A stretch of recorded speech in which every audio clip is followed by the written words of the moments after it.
You're listening to the Esoterics Podcast.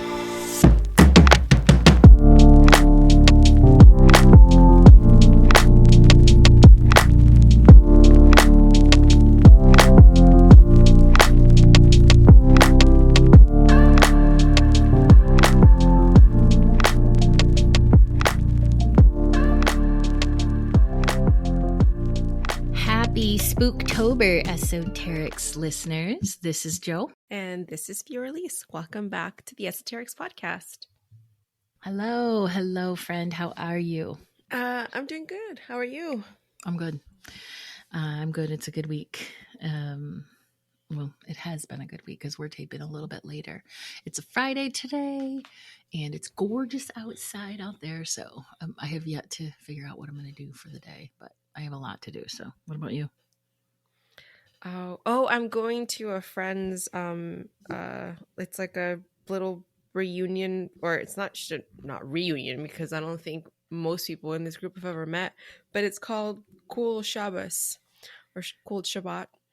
And it's just like a meeting of spiritual and artists and just different people, and we're just gonna potluck and get together, and we're doing that tonight. Okay, Yeah. you trust the potlucks from other people you don't know? No. It's vegan, so that helps a lot because when you're not trusting people with your meat and your dairy, I feel like you're it's a little safer. There is this group I belong to on Facebook called This Is Why I Don't Do Potlucks. Oh, yeah. And the pictures in that group, it makes you go, no, I'm not doing potlucks ever again. I mean, that's why I think that's where your intuition really has to come into play. The other day I went and got a bowl of poke, and it's a new place that I hadn't tried. And they had this crab salad and shrimp, and I didn't notice that it was crab salad and shrimp. And anyway, I got it and I had it in my bowl, and I kept looking at it and I was like, something's telling me not to eat that. So I'm not going to eat it. And I just listened because I'm not taking. Yeah. So definitely just follow your intuition when it comes to potlucks, or when you accidentally get something and you decide, I think that might make me sick later. Listen to it. I don't like weird things in my food. I'm not a super picky eater. I'm actually very adventurous. But if it doesn't look right, I'm like, no, there's no joy in eating something, putting something in your mouth with the energy of, this looks weird, but I'm going to try it anyway because it might not be. I'd rather put something in my mouth that's going to be assuredly bring me joy. Exactly. Rarely do things that look like crap, end up turning out to be pretty good. That's the truth. You just spoke some serious truth there. Okay, so I have a question for the masses. But since we can't talk to the masses directly, I'm talking to you. Okay. So like a year ago, I went into permanent menopausal stasis, and the period was gone for good, and I was so happy. And I realized after 7 or 8 months, I'm like, sweet, right? Well, all of a sudden, a couple weeks ago, I started getting the munchies. Oh my God, I could not get enough. I just kept eating, and it was bullshit too. It's not like, my normal stuff. It was like bullshit. And I'm like, all right. Sometimes this happens. And a friend of mine told me that it was like the ghost munchies, the premenopausal or the pre-period ghost munchies, right? And then I was horny, like super horny, like all the time. I'm like, what? I'm like, I need a man. What is happening here, right? All right, well, that didn't happen. So then all of a sudden I fucking wake up in the morning and I have my period again. And I was like, God damn it. All right, well, luckily I had some tampons in my closet, which is fine, or my linen closet. I had them there. That's great.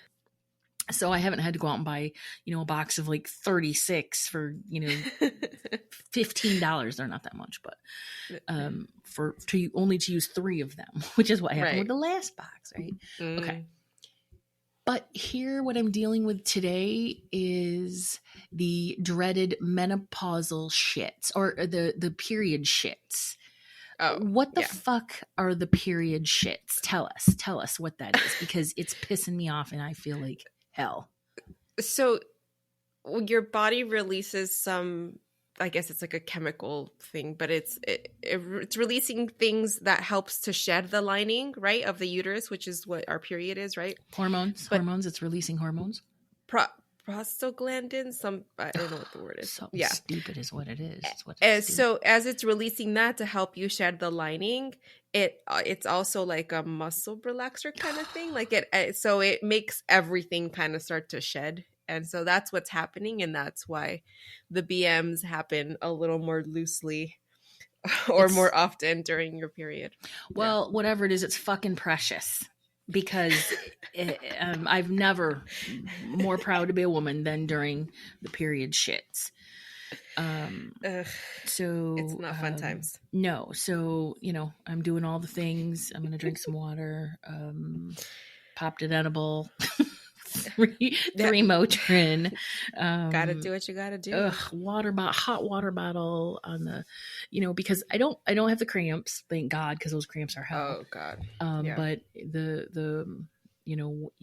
my body starts cramping up when it's like, oh, here comes another horrific torrential bowel movement. So,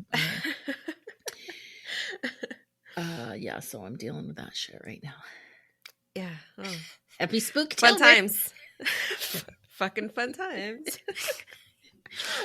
So stupid. I hate it. Oh, dude. Oh, okay. So I've tried to clear my life of drama, right? Like I no longer engage. I no longer engage with Trump supporters. If I see someone, that posts some dumb shit on Instagram, I just block them or just delete them or whatever, unfollow and move on with my life. But the other day I'm scrolling, so I've been doing more gardening, so I joined a couple gardening groups on Facebook, and I pop on my Facebook the other day and it's just like 300 comments on this one post, and I'm like, God, what the fuck is happening? This girl built this beautiful little garden fountain area out of bricks, and it made a pentagram. And so she took a picture of it, and her post was asking people for advice of what she could plant, in between the bricks to fill out the star. Well, fucking some people just lost their shit that she had just posted a pentagram. Oh no. Did they tell her to plant Bibles? Plant a Bible, heathen. God. I don't. You would have sworn that she just conjured up Lucifer and brought him into their home. The way these people were overreacting. This poor girl just wanted some advice on what flowers would go well here, and people lost their shit, and I just thought it was hilarious and stupid at the same time. Did she explain, or somebody explain, that the pentagram is actually a sign of nature and earth, and it's just the Satanists that bastardized it? Oh yeah. But people don't care. Oh yeah, she had plenty of support. Good. She had plenty of support. But it was just funny, and there's no arguing with people. Well, no, it's those holier than thart, Christians that like the mom that claims don't let your children watch Hocus Pocus 2 because I put a spell on you, and now you're mine. I knew someone who wouldn't let her kids watch Harry Potter movies because it's got witchcraft in it or whatever. Okay. Fucking muggles. They don't know what the hell they're talking about. That's how it starts, I guess? I don't know. Is that how it starts? I don't know. I've only seen one Harry Potter movie, and I know a lot more spells, and not thanks to any of that, so... Well, 'tis the season. I think that all of these people get all riled up now, because this is the season of witches and goblins and ghouls and pentagrams and all those things, right? Because it's Halloween.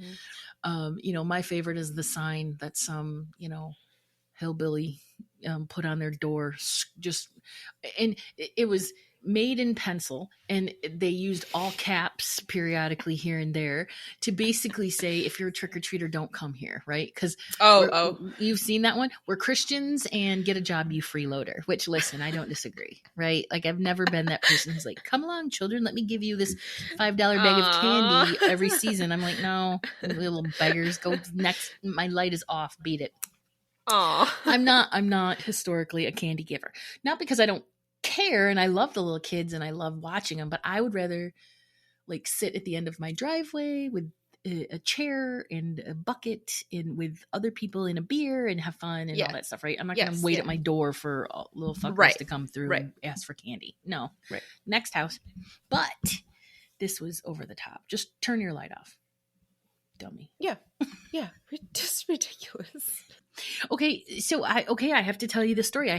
This is the craziest story. So the other night I took Hollis for a walk in the park, and it was after dark, and the park isn't super sketchy. There's like all these lights. It's actually really kind of cool over there. Okay. I never feel unsafe or anything. I live in a really nice residential, quiet neighborhood. And so I was over there walking, and all of a sudden I started to feel sort of sketched out, right? Sort of spooked. And I was like, there's a werewolf and it's going to jump out at you and going to kill you. And I'm like, all right, Joanna, that's, I was not on edibles or anything, right? I'm like, let's just not go there because it's stupid, right? So I'm like, all right, Hollis, let's go back to the house. There's something that said you're in danger and you're going to get devoured by a werewolf. So we started walking back, and then there was this gaggle of teens, and long story short, their dogs, 2 black dogs, charged mine.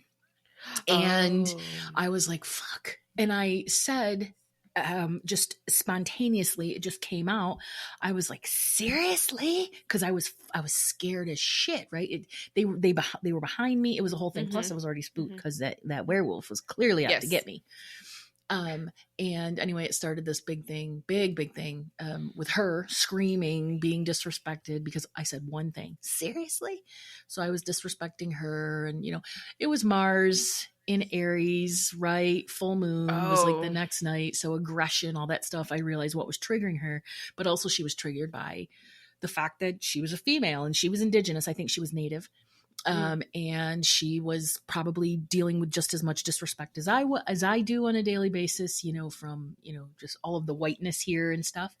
I realized where it was coming from, but this fucking bitch, I was walking away, just like walk away. Yeah, and this fucking bitch said, bitch, I will release these dogs. Do you want me to release them? I ignored her and kept walking. Do you want me to release these dogs? And something in me said, answer her because she will. And then those dogs will tear Hollis apart. So I was forced to make a decision to do something against my will, based on aggression. And I just turned around and I said, no, don't release those dogs.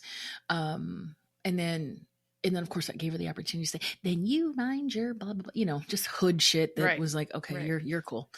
Anyway, so as soon as I got to the safety of my driveway and I was able to get Hollis in the house, then I was like, okay, just take a deep breath. That never happens. That doesn't happen in this. I sound like a entitled person. That doesn't happen in this neighborhood.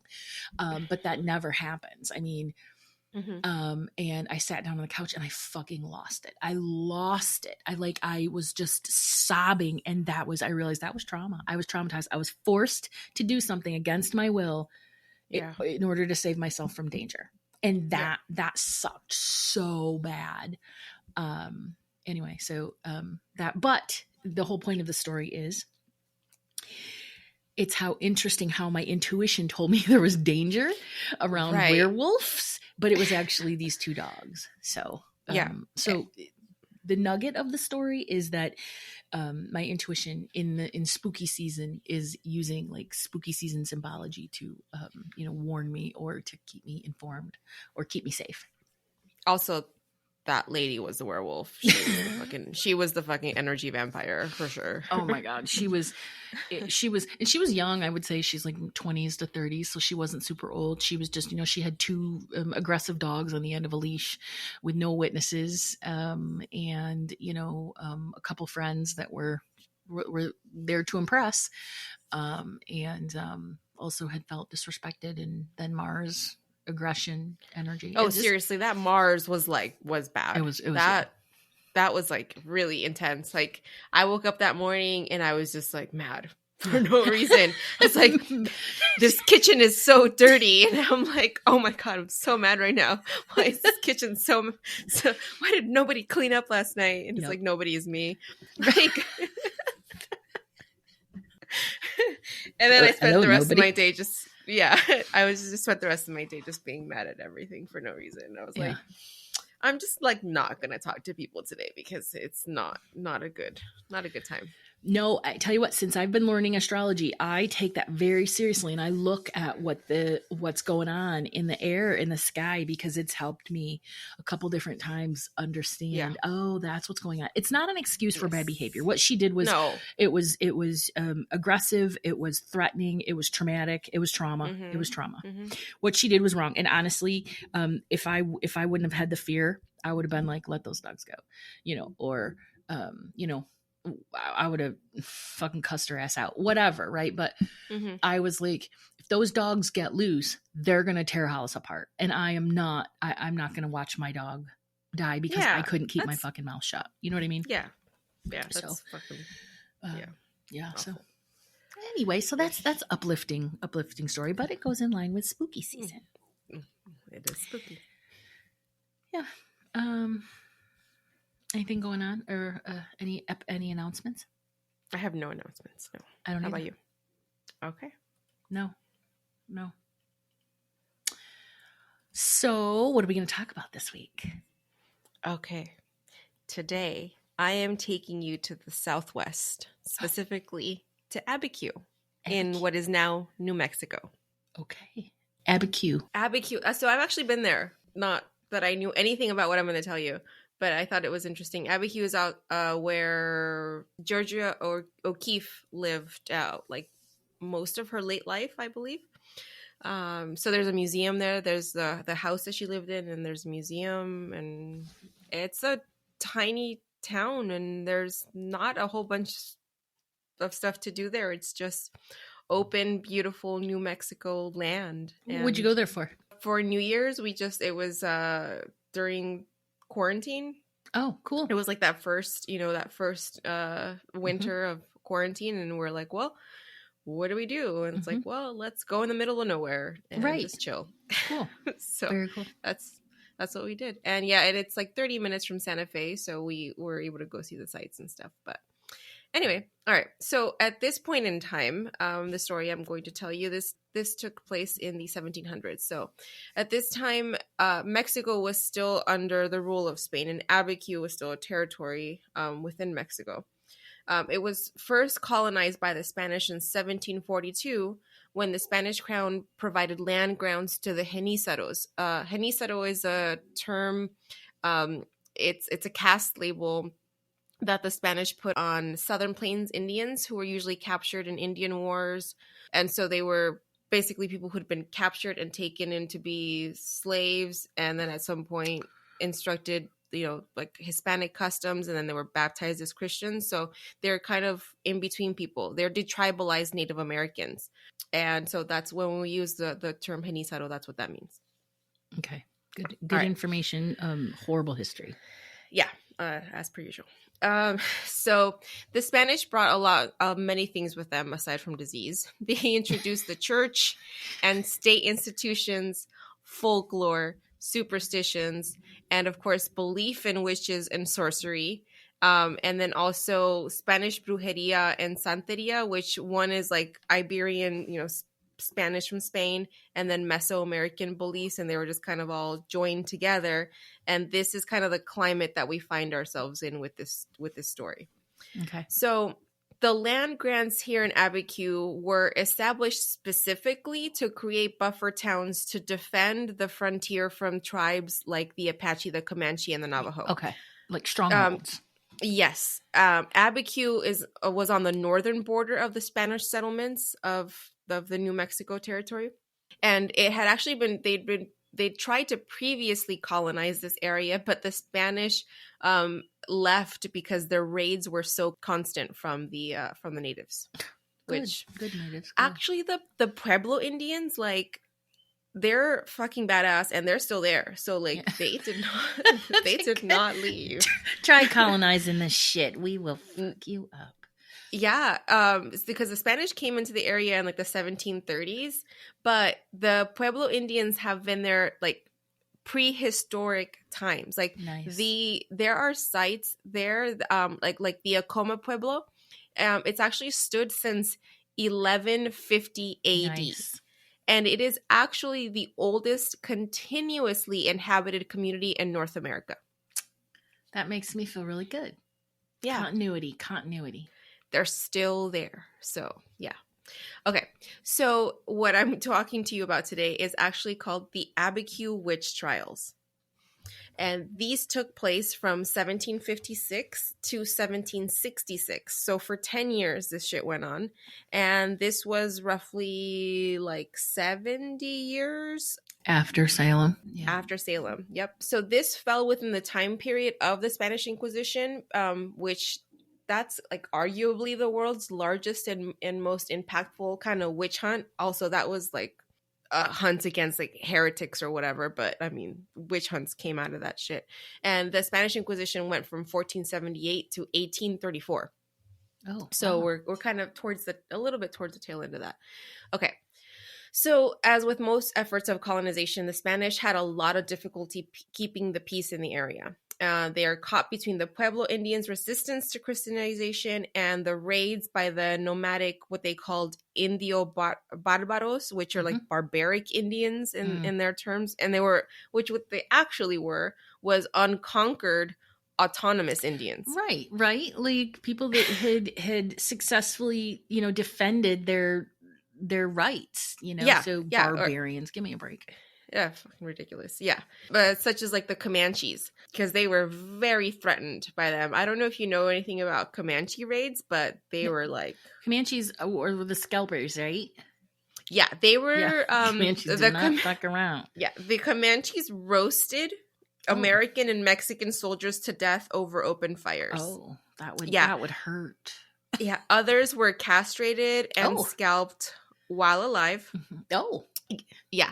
And the most agonizing Comanche tortures included burying captives up to the chin and then cutting off their eyelids so that their eyes were seared by the burning sun before they starved to death. They were savage. Do not fuck around. I would say that's the only time that savage actually applied. It like literally, right? Like I was like, should I call? Yes, that's savage. That's savagery. But fuck around and find out. Right? Exactly. Shouldn't. If only they would have complied. Yeah, just leave them the fuck alone and they won't do nothing. Yeah. Yeah. Thoughts and prayers. Exactly. All right. Okay. Back to the trial. So this whole mess began when the priest, Father Toledo, claimed that the devil had broken loose among the people of Abiquiu. He wrote this long letter reporting that several young women had been possessed by the devil, that some would contort their bodies, they would shout in unintelligible words or Latin phrases, words, and Teos languages, which supposedly these women didn't know, that they would make owl sounds. Owls have long been associated with witchcraft, and this belief was common among the Pueblo communities in the Spanish colonies. Oh. I did not know that. Owls.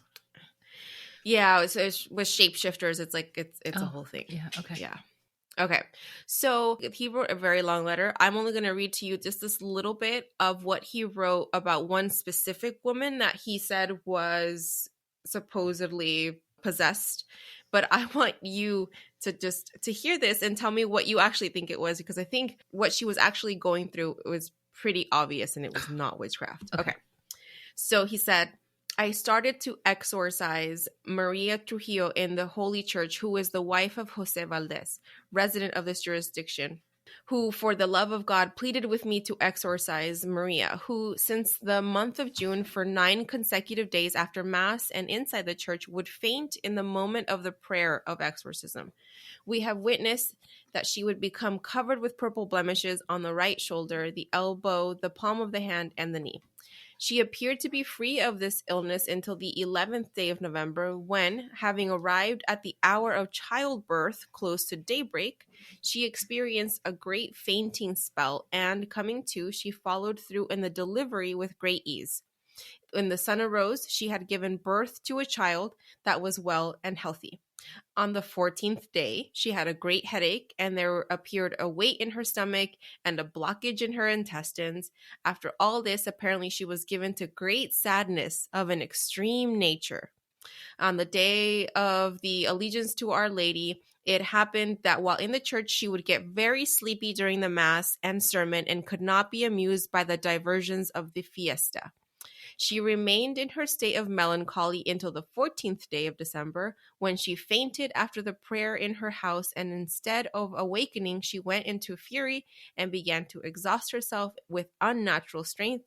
And for this reason, and because of continued evil which continued at all hours, I resorted to the spiritual remedy, and as such, I proceeded exorcising on the 18th day of the month of December, which was a Sunday.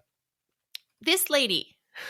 Dude, I'll tell you, I know exactly. She was 100% had the period shits. 100%. Or postpartum, but I'm leaning towards the period shits because that's exactly how I feel today. Oh, after, right? Like after she gave birth, he Right. said that she had the bowel things or whatever, or the things in her intestines. Like, yeah, she's backed up because no one talks about this, dude. After you have a baby, okay, especially if you have the baby naturally, the muscles that you use to give birth are the same muscles you use when you take a shit. Don't women poop during giving birth sometimes? Sometimes it happens, yes, because you are using the exact same muscles. So the first bowel movement after you've given birth, your body's like, oh, what the fuck? Not this again. Can you not? Yeah. Muscle memory. Yeah. Yes. So yeah, your body's traumatized, and it's like, no, we're not doing that again. So Right. And then of course she had a newborn too. You want her to be up for Mass. Catholic Mass is boring as fuck. Right. I was going to say I've often fell asleep during the Catholic Mass, Catholic weddings, right? Because they got to have a freaking Mass on the front end. So I'm like, this is the most boring wedding I've ever been to. Seriously, I'll see you at the reception. Right. Where there will be, there's a reason that there's so much alcohol that Catholics like to drink is because boring Mass, how boring Mass is. Yeah. All right. So Father Toledo wrote of having exorcised several women, not just Maria Trujillo. And he claimed that there were witches among them and that they could curse and create what he called disordered love, which I don't know what that means. I'm guessing that means obsessive or something. Oh. They had the ability to fly, that they could open locked doors with magic, and they could shapeshift into animals such as cats or owls. Again, with the owls.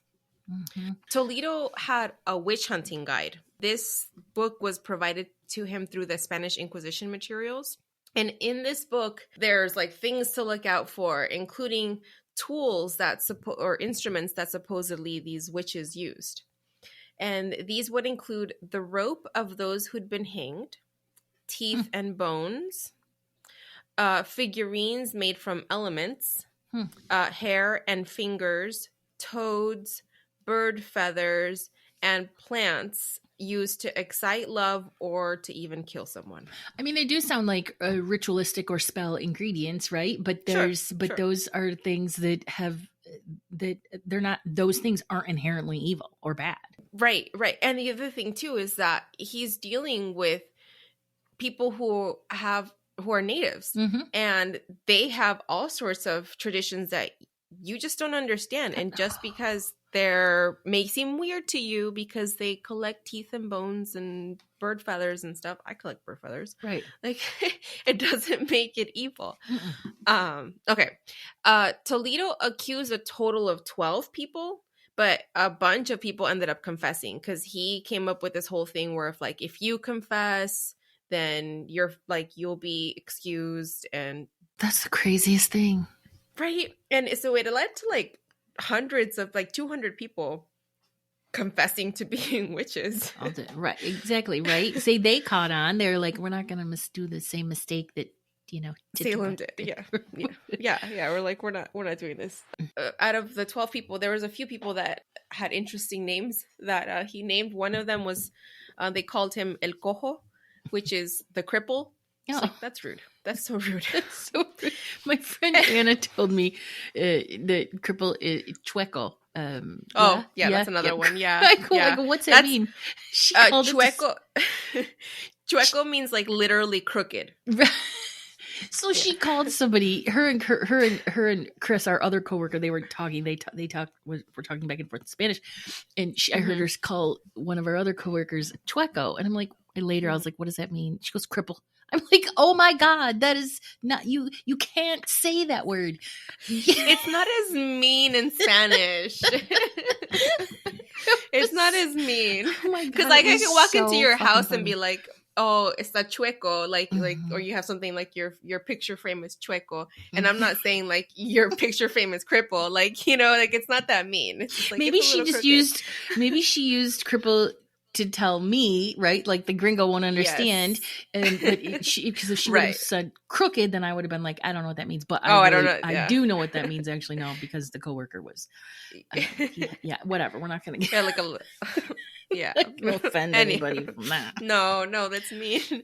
Okay, there was a woman that they called atole caliente, which is pretty funny because that actually means hot porridge. Oh, yeah. Which anyway, okay, that's not insulting. No, it's not. It's not. It's actually does she make atole? Because I'll have some. I like it, but anyway. And then the last one, which I think was hilarious, her name was La Come Gallinas, which translates to she who eats chickens. That would be me. Which I'm like, chicken legs, unless wings. You're vegetarian or vegan, I'm like, that's most of us. Unless she ate them raw, which I'm like, because that's what it kind of sounds like. It sounds like someone that literally eats a chicken, right? No. Yeah. Like I said, okay, all right. So, so Toledo also claimed that the Genizaros were using sangre de drago, which is dragon's blood. Yeah, which is actually it's a plant, but it's actually tree sap. But he said that they were using it to poison people by putting it in their food, and that the effects that it would allegedly cause it would cause thirst, and that the victims would feel really strong movements in their stomach, sharp pains in the intestines, and before death, their teeth would turn black. And then once they were dead, blood would flow from their mouth and out their nose, and then their innards would spill out. Gross. Was the blood coming out of their mouth and nose, was that black? Is that how they knew it was black? I don't.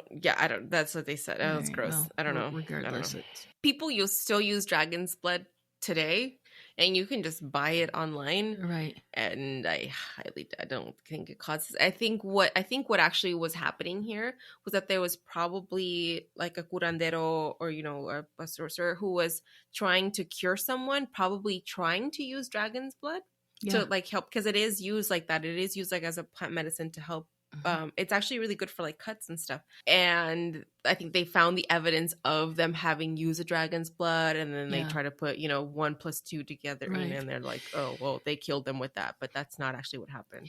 The interesting thing is we've been covering all of these stories about persecution and that sort of thing over throughout the month, is that we really are at a point now where we have to find the humor in this horrific situation, because just focusing on like the rage of it, just I get so pissed off. Like, who do these people think they were to come in and say, you're wrong, what you've been doing is evil, and we're going to take your land, and we're going to kill you, right? And Yep. you have to either do it our way, or we're going to make your life hell. Like, who the fuck do these people think they were? Anyway, so that's the rage that I cover with my having to find the silliness in some of these situations. I mean, people really did people really were getting sick. Like there was something happening to them, because if this was actually happening, like their stomach would burst open, and they were saying that sometimes when their insides would come out, they were full of insects. Oh. Yeah. And so it's like, well, I don't understand exactly how that happened, unless maybe it was parasites. And even then they would be digested by the stomach. Right. Yeah. I don't know how that works. But after this, what followed was there was just a bunch of accusations coming from all sorts of people. Like there was one woman who claimed that a witch had hexed her because she was having an affair with her husband. And when she went to see this woman because she wanted her husband to be faithful, and then she discovered that it was the actual, like, quote unquote witch who her husband was being unfaithful with. Oh my god. And then she put a spell on her, and it was a fucking mess. Talk about picking the wrong doctor. Oh my god. Oh, poor lady. She's like, fuck. Yeah. Yeah, and there were claims that some sorcerers would turn into cats, dogs, owls. One who supposedly flew to this hill they called the Cerro Pedernal, and in the shape of a woodpecker. And it's like, well, I mean, that's cool. I know, right? Animal medicine. Yeah. A total of 36 men and women would ended up being actually accused of witchcraft and sorcery, and of allegedly having a pact with the devil, and of having engaged in various activities, including human sacrifice. You know what another theory is too is shapeshifters and skinwalkers, because that is prevalent in the native culture. That belief, and they legit believe in it. Like they're like, oh yeah, I've seen it. Oh yeah. So maybe some of these people were actually skinwalkers and shapeshifters, which is that's a whole other topic. But yeah, my grandpa had that whole story about the owl, the little girl being an owl. Okay, so nobody was immune from this evil, not even the priest. So Father Toledo himself was at one point afflicted. Okay, so he wrote that the man El Cojo, that he had actually that was trying to kill him using witchcraft, allegedly. He said that El Cojo had a pact with the devil, and he complained of pains. He said that he would choke and cough, and he felt an immovable ball growing in his belly, and that he was beset with such unimaginable pain, and that it nearly killed him. And that at one point during this whole thing, he claimed that one of the witches appeared in his room in the form of a half-human, half-animal abomination. But I'll tell you what do you think Father Toledo did? Like, how do you think he got better? Which I think I just think it's funny. Like, crap. He went to a curandera. Oh, of course. Yeah. And she cured him. Okay, of course. And also, if what was his name? El Cojo? El Cojo. If he had a pact with the devil, maybe first thing I'd be like, make me uncrooked, right? Like, so. Exactly. I mean, I don't. That's a sus theory. That theory is sus. Right. Although, what if like his limp was the price that he paid for his powers to the devil? That's true. That's true. Yeah. Okay. On the reverse. We're just throwing out theories here. All right. Okay. So the main problem was coming because the Genisaro Indians lived on this land grant, but they were practicing a mixed form of Catholicism and their native religion. It was a mixed form because they were trying to pacify the people in charge, but they also weren't trying to preserve their native practices. Yeah. So in their original native practices, things like confession, the idea of penance already existed within their religion. Okay. So they're like, okay, we have some common ground here. I'll do this. Exactly. So at first, that encouraged the Catholics to accept and share their religion with the natives, because they're like, okay, well, yeah, exactly. We have that segue here. And some of the natives in Abiquiu even became monks and religious leaders as well. So yeah, there was a really good crossover.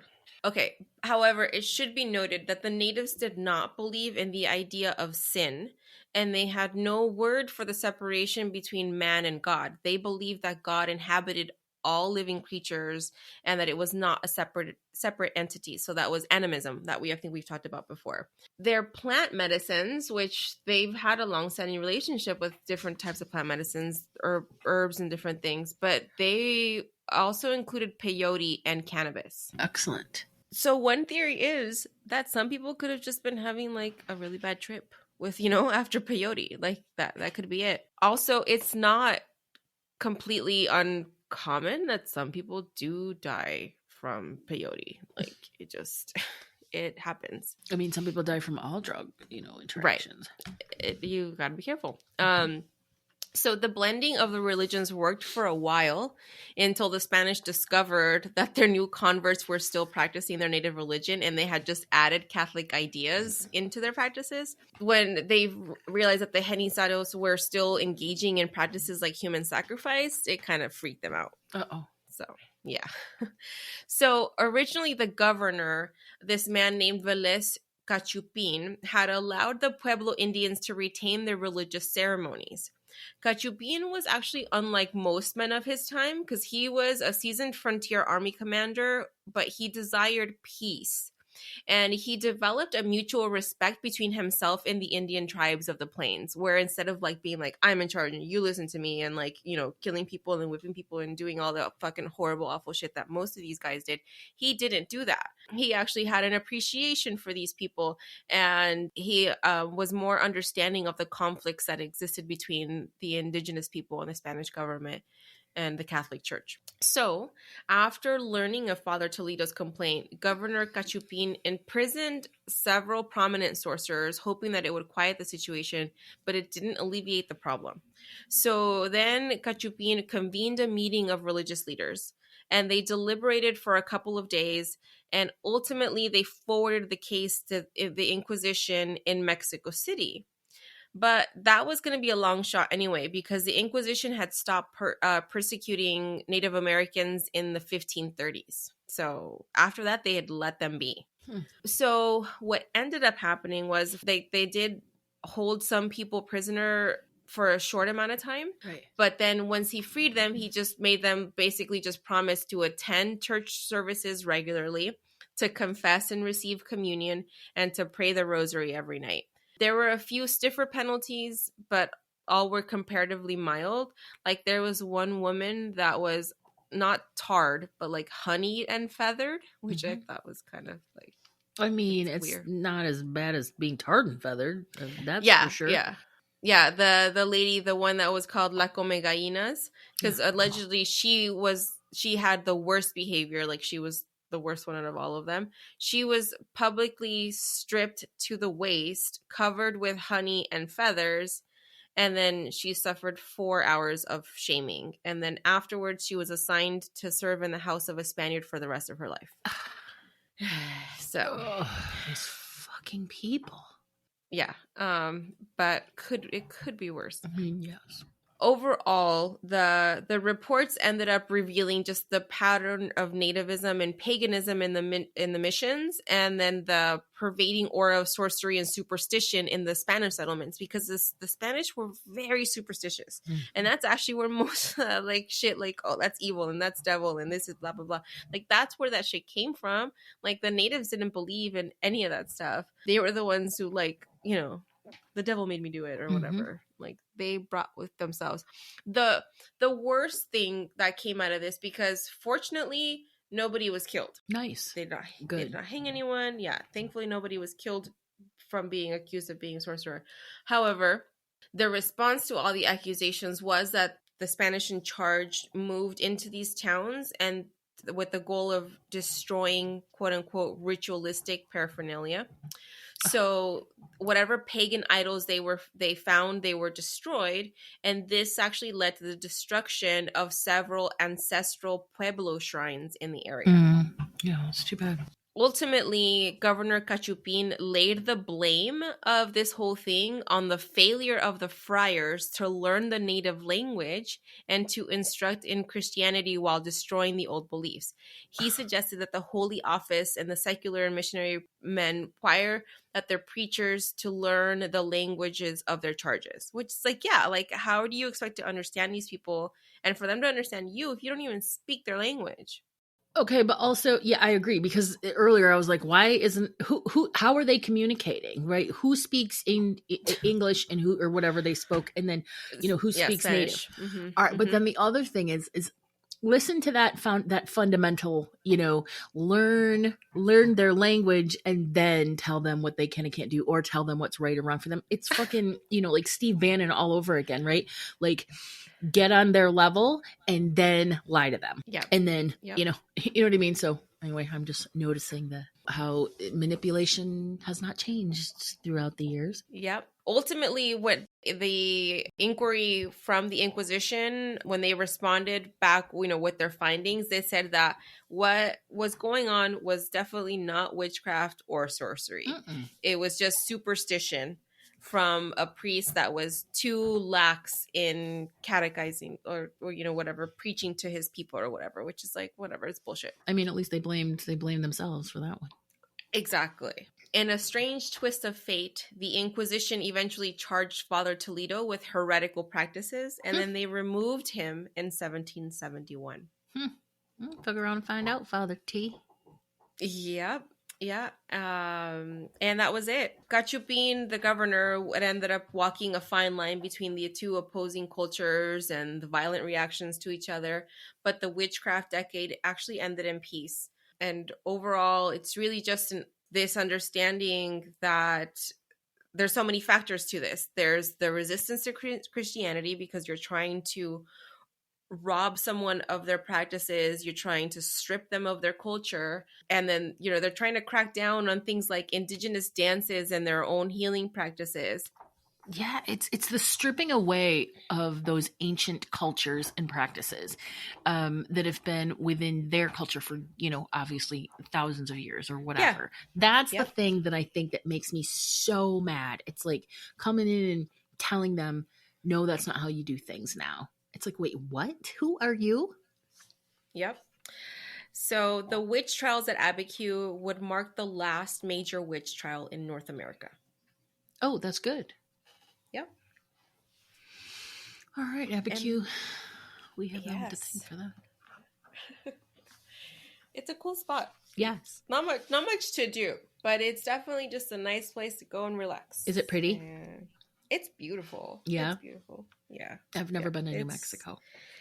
It's just like, well, we went in like early January, late December, and there was just a little bit of snow on the ground, not enough to like, not that you can't drive through or anything like that. But it was chilly and it was just beautiful desert. It's beautiful desert with a little bit of snow. Okay. Nice. All right. It's on the list. It's on the bucket list. I don't think I'd want to go when there's snow on the ground because I don't care. You've had enough snow in your life. I've seen snow in every single form there is, and that's not what I'm looking for. Yep. But I also don't want to go if it's super, super hot either. Yeah. I'm with you. All right. You got anything for us on the closing bag? No, actually, well, yeah, I thought I would just pull a card. A card for the collective.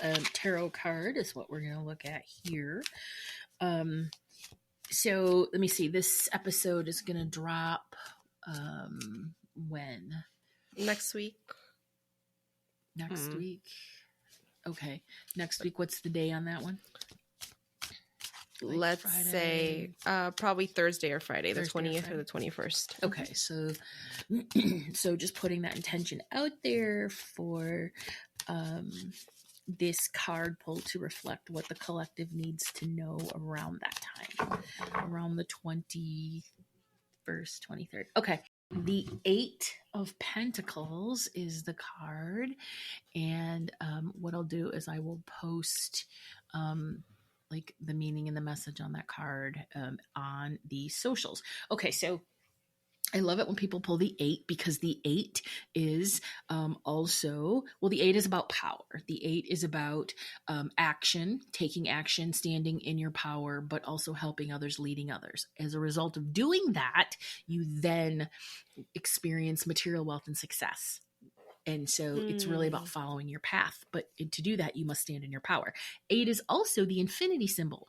And the infinity symbol is symbology for what you put into it, you get out of it, right? It's this continuous flow of, so if you put good work and intention into that thing, that action, and you're feeling empowered and being empowered and eliminating the areas of your life that are disempowered, you're going to get goodness out. Yeah. And so the meaning of Pentacles is money and career. So apparently this message is going to apply to like money and career and standing in your power and doing the thing, actually, which makes sense because what's been coming out of the records a lot is it's time for people to pursue that passion project and turn it into something that generates an income and a livelihood for them. That's coming. Yeah. That's been coming a lot. But this card specifically, the 8 of Pentacles, speaks to becoming the person that you want to be. Mm-hmm. And so, it's about being patient, taking pride in who you want to be and what you want to do, and then moving forward and taking those steps, but doing it with, a lot of confidence. It's about mastering something, mastering what it is that you want to do, because that's going to ensure success. So there's a word that I wanted to actually have this be my website, and it was taken. And I was so annoyed because I tried all these different variations and other people clearly love this name, but it's called Meraki. And Meraki is like, it's a Japanese word for putting your energy, your intention, your soul into what you do. And it's a beautiful word. I love it. And so this is really people are being told to put your Meraki into what it is that you love to do, and let the universe show you the way to do that in a way to create a lifestyle for yourself. So then that also ties into use your intuition, listen to your gut, follow your, hunches. If your hunch is telling you you're about to get fucking attacked by a werewolf, get out of there. Yes. Just really, listening to yourself, like it's time, like it's go time. I've been telling people, oh, you guys, you gotta go after that thing you want. You gotta go. No, the universe is saying now. Mm-hmm, mm-hmm. So, what are you mastering now? What skill will help you get to the next level? You don't have to be perfect to teach. You don't have to be perfect to coach. You don't have to be perfect to mentor. You don't have to have mastered this thing that you're so passionate about helping others with. You just have to start helping others with, and that is what causes you to master the thing. Yeah. So that's the message from the universe for this week. Beautiful. Thank you. All right, everyone. You can find us on all the socials under Esoterics Podcast and catch us on Facebook. Find us under the Esoterics Podcast community under Facebook groups. This is a safe place to ask questions and on all things spiritual or not. Or not, right? You'll also find there support and information for developing your own spiritual and intuitive abilities as well as your daily practices. Thank you for inviting us into your life. Stay mystical, magical, and don't let anyone tell you what to do. Yeah, not even a Catholic priest. Especially not them. Yeah. All right, bye. Bye.